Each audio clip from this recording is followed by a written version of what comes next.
Dando sequência nos vídeos que eu quero fazer sobre os primeiros 11 capítulos do livro do Gênesis, eu resolvi falar nesse vídeo sobre o capítulo 5, que é o capítulo que cita aquelas longas idades, aqueles homens que viveram quase 1000 anos. No capítulo 5, que é os patriarcas pré-diluvianos, né?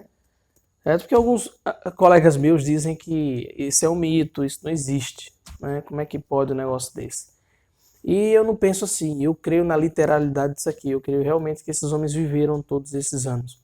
E aqui eu quero mostrar a vocês por quê.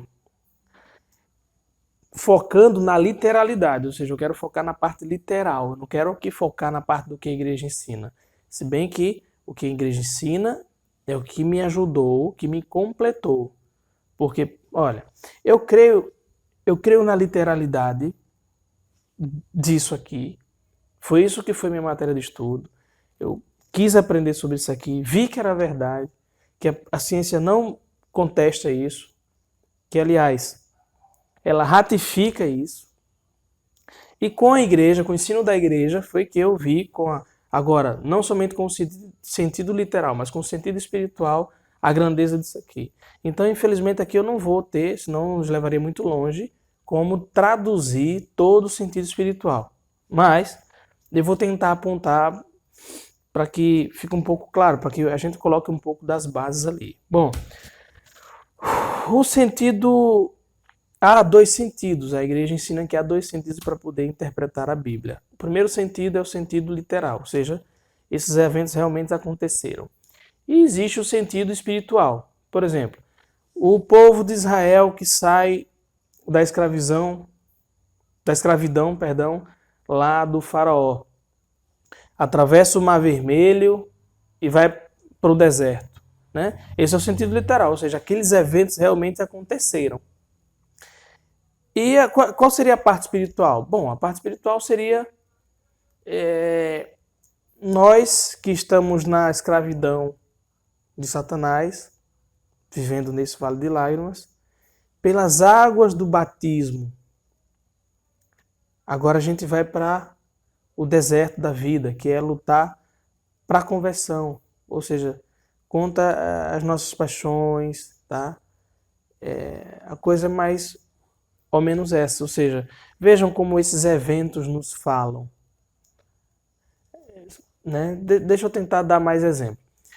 O sentido literal é o fato histórico. O sentido espiritual, ele se divide em três partes. Ele se divide no que se chama de alegórico, ou seja, quando essas verdades, quando esses fatos históricos nos lembra alguma coisa da nossa fé, né? Por exemplo, os homens o Mar Vermelho, a travessia do Mar Vermelho, ou seja, as águas do batismo para a gente. Esse é o sentido espiritual alegórico.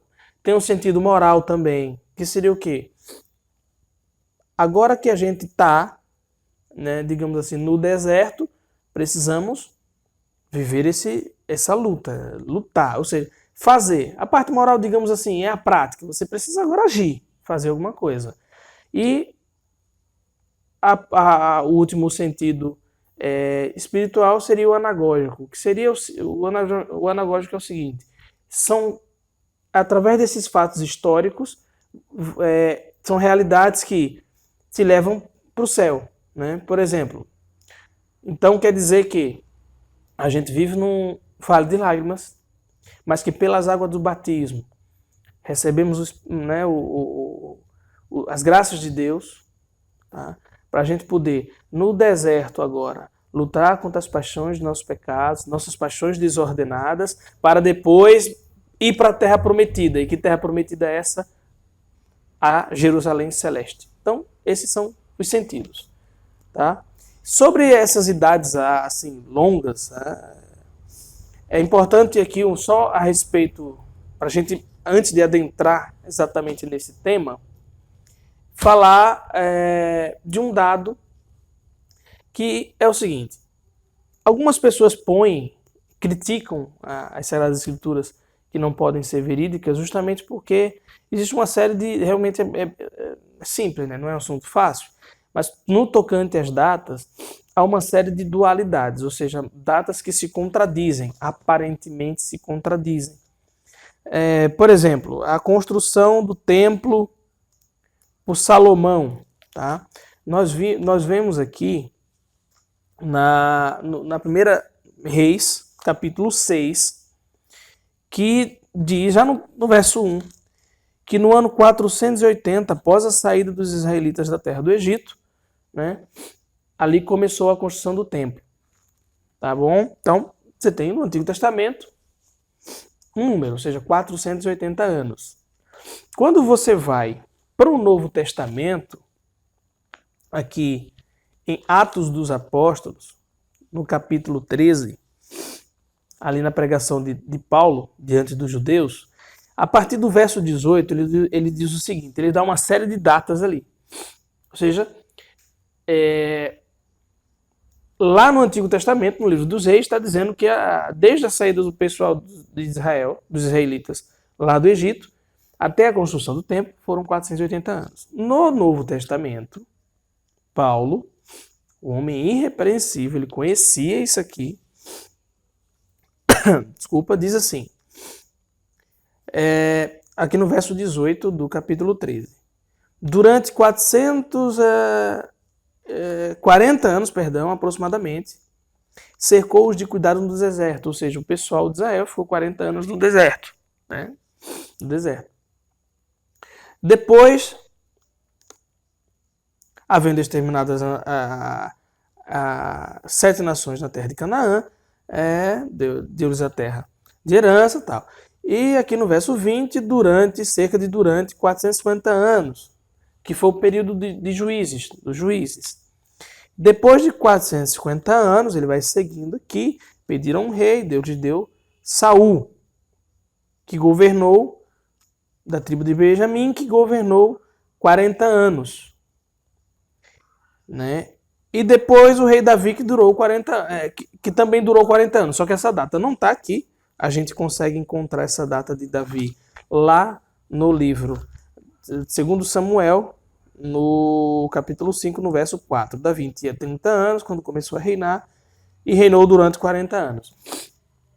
Ou seja, no Antigo Testamento você tem uma data de 480 anos. No Novo Testamento, fazendo um pouco de referência também no Antigo, se somarmos 40 anos, que foi o tempo que ficou no deserto, 450 anos, né, que foi o tempo do Juízes, e depois 40 anos de Saul e 40 anos de Davi, a gente encontra 570 anos. Então, se pegarmos o que o Antigo Testamento está dizendo, que é 480 anos, comparado com o Novo Testamento, com a narrativa de Paulo, a gente tem, ele fala que foram 40 anos no deserto, 450 anos de Juízes, 40 anos no reinado de Saul e 40 anos de Davi. Somando isso, dá 570 anos.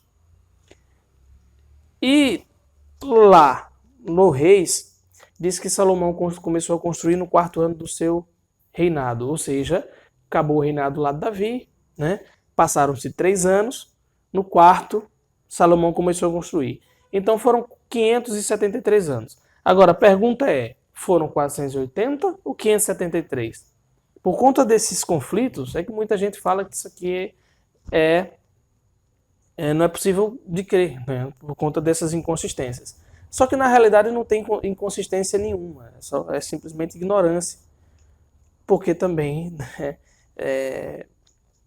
não é simples assim. Veja, no Salmo 90, Moisés aqui pede uma coisa interessante a Deus, que no Salmo 90, no verso 12, ele diz assim: ensina-nos a contar nossos dias, para que tenhamos coração sábio. Né?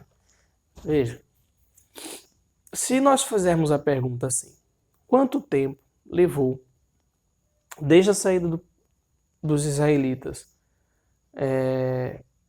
do Egito até a construção do templo? O Antigo Testamento está dizendo 480, o Novo aparentemente contradizendo com 573. Só que como é que você responde essa pergunta? Aqui eu citei o verso 90. É como se, aqui eu estou esvaziando o sentido, é como se Deus dissesse assim, eu tenho uma outra forma de contar o tempo, né? E que forma seria essa? Bom, se nós mudarmos a pergunta, fazendo uma outra pergunta, quanto tempo os israelitas serviram ao Senhor desde a saída do Egito até a construção do templo? Essa pergunta responderia aqui e deixaria claro que não há diferença de datas. Certo? Por quê? Porque teve um tempo que os israelitas não serviram a Deus. Certo? E onde é que a gente consegue encontrar isso? A gente consegue encontrar isso no livro de Juízes. No capítulo 3, no verso 8, diz assim: Então a ira de Yahvé se acendeu contra Israel e os entregou nas mãos de Cusã-Razataim. Aí aqui diz o seguinte, ó, e os israelitas serviram Cusã-Razataim durante 8 anos.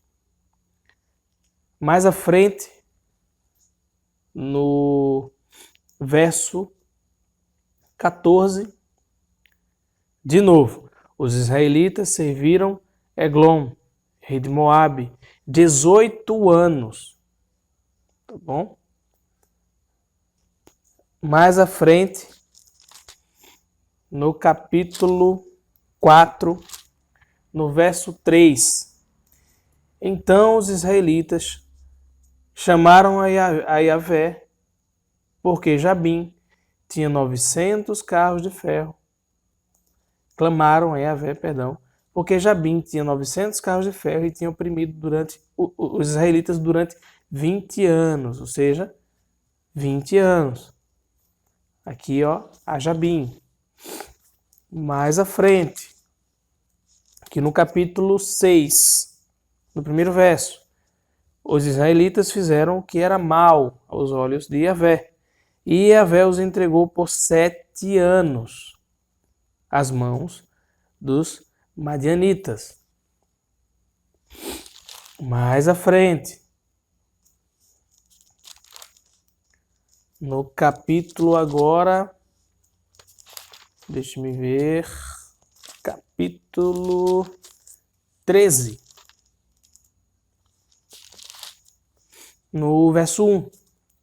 Os israelitas começaram a praticar o que era mal aos olhos de Yahvé, e Yahvé os entregou nas mãos dos filisteus durante 40 anos.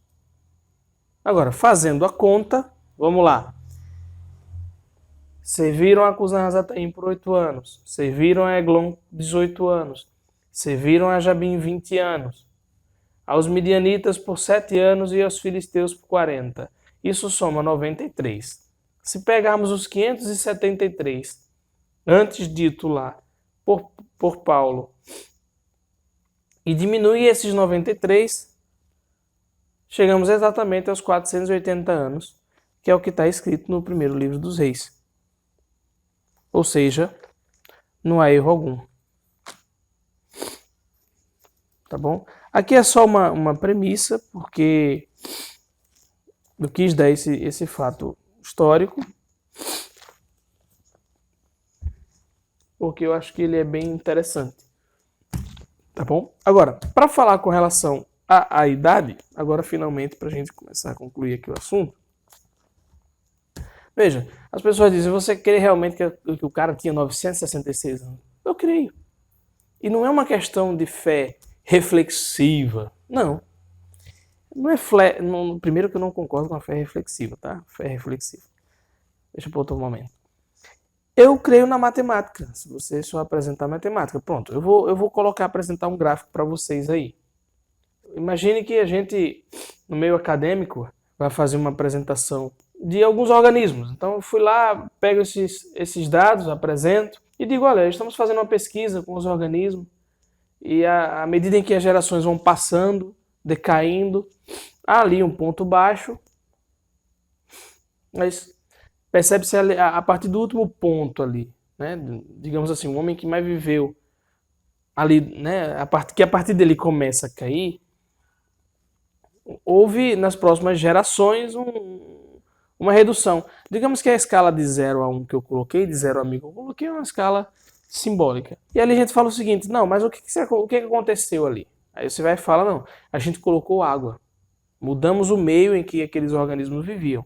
Ah, então tudo bem, né? Legal. Por conta disso, ó, veja bem, faz sentido. Você tem aqui uma longevidade diferente, a um certo ponto ali, um dado ali, mas a maior parte ali com altas idades. Depois você, claro, você mudou o meio, você pôs água, alterou e por isso que as próximas gerações vão reduzir, né? Seguindo essa linha de tendência aí do gráfico.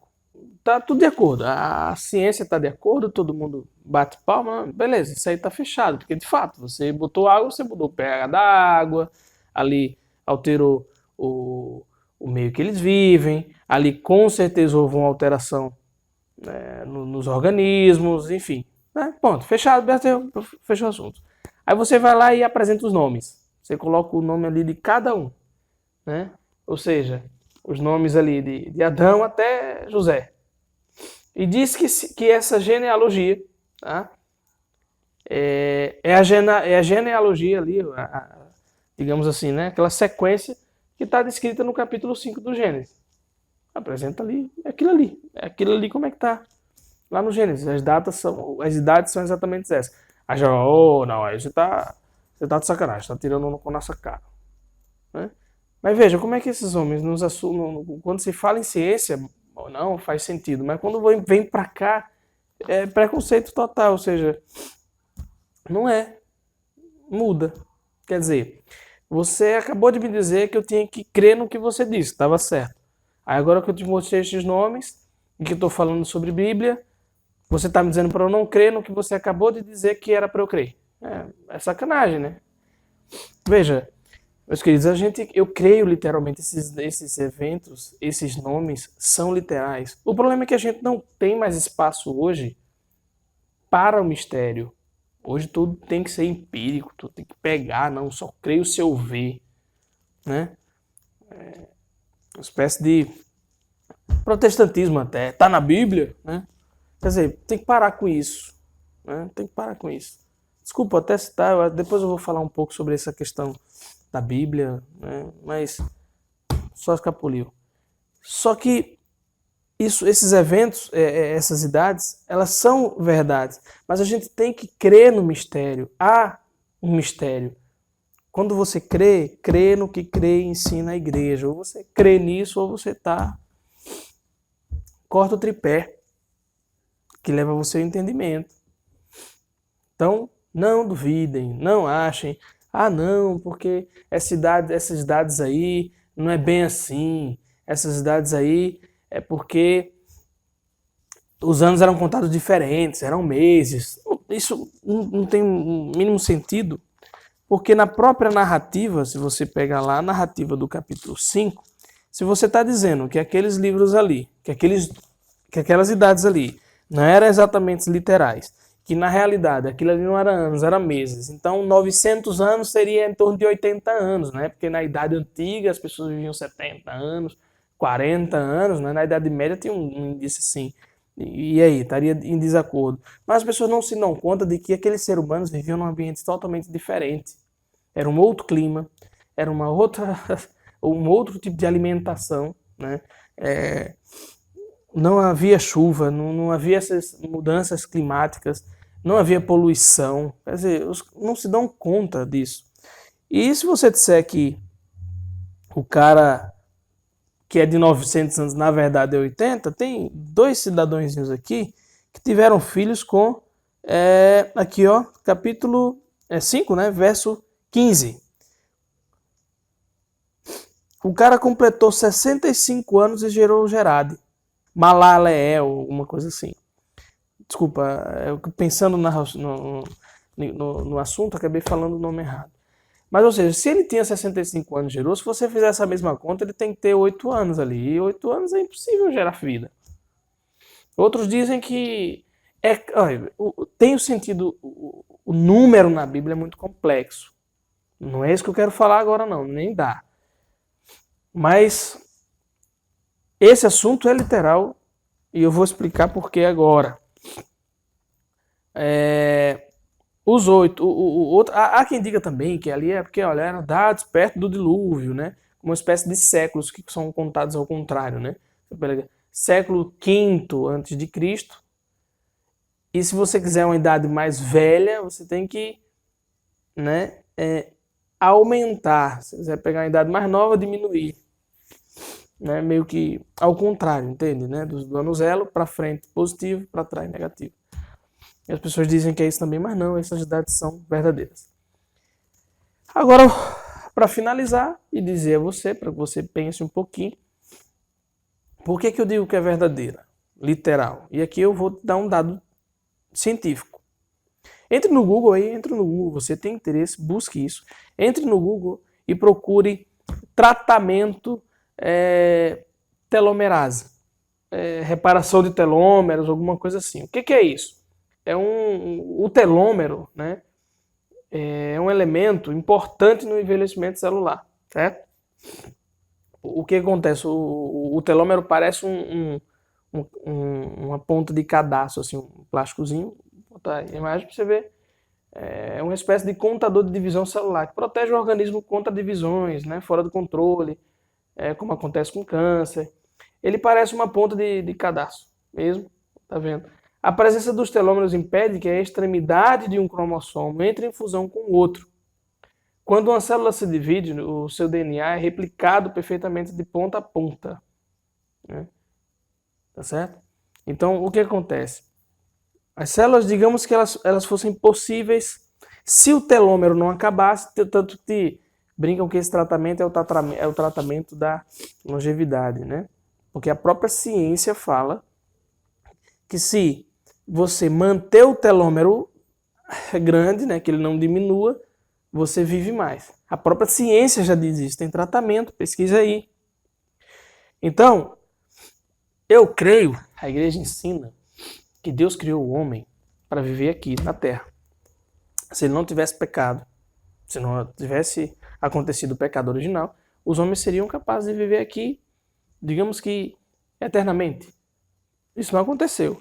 Mas e aí? Como é que faz? E aí vem um dado que eu poderia falar, que é o seguinte, as pessoas não se dão conta, mas nos primeiros capítulos ali, no Jardim do Éden, se fala de duas árvores. As pessoas não se dão conta muito disso.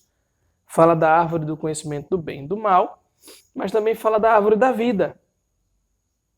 O relato nos diz que Adão e Eva, ao desobedecerem, Deus proibiu eles de comerem o fruto da árvore da vida. E no sentido vazio de interpretação, a morte entrou no mundo. Será que aquela árvore não servia para alimentar os telômeros e eles não ficarem menor? Aí você vai dizer, você está de sacanagem comigo. Tá dizendo que o quê? Uma árvorezinha lá ia fazer o ser humano ficar vivo eternamente. Bom, todo mundo conhece o poder das ervas medicinais. É isso? Ou não? Quantas vezes, quem tem cachorro em casa, cachorro, gato em casa, quando ele sente um mal-estar, um enjoo no estômago, o que ele faz? Ele vai lá e come grama. Quem foi que ensinou ele a comer grama? Foi você? Então, quem nunca tomou um chá de erva para fazer algum bem, né? Para curar de alguma coisa? Então, por que não isso? Agora me permita falar para ti de modo anagógico agora, tá certo? Sobre essa questão da árvore, da vida. A árvore da vida tornou-se a árvore da salvação, a árvore da cruz. Aquele que nos deu a salvação morreu numa cruz. E o seguindo teremos vida eterna. Não mais como essa aqui, não. Mas uma vida no reino, infinitamente melhor que essa. Deus não permitiria o mal, se deste mal não pudesse fazer algo melhor, como disse Santo Agostinho. Aquele que quiser ganhar a sua vida, perderá. Os que preferem o fruto do conhecimento do bem e do mal, os que querem ser como Deus, vão perder. Esta cruz e a dinâmica de vida que ela esconde É a única felicidade verdadeira, a da morte por amor. É este o grande escândalo que o mundo precisa contemplar em nossas vidas. É esta a única violência que liberta, a única morte que é dinâmica de vida. Este é o caminho da nossa salvação. A árvore da cruz. O uso do arquétipo árvore é muito presente em toda a Bíblia. Desde Moisés, né, com o seu cajado, a arca de Noé, as figueiras do Evangelho, as árvores da Nova Jerusalém, a cruz de Jesus. Agora, não mais figura, mas acontecimento. E a cruz da Eucaristia e da liturgia como sacramento e mistério. Na cruz, meus irmãos, Deus venceu definitivamente o mal sem destruir com ele a liberdade que o fez produzir. Na cruz, como dizem em Efésios 2, Jesus nos trouxe a paz. Ele eliminou a inimizade sem matar o inimigo. Há um cientista, um físico, aliás, que ele disse que ao beber do primeiro copo da ciência te torna teu. Mas no final do copo, Deus te espera, meu querido.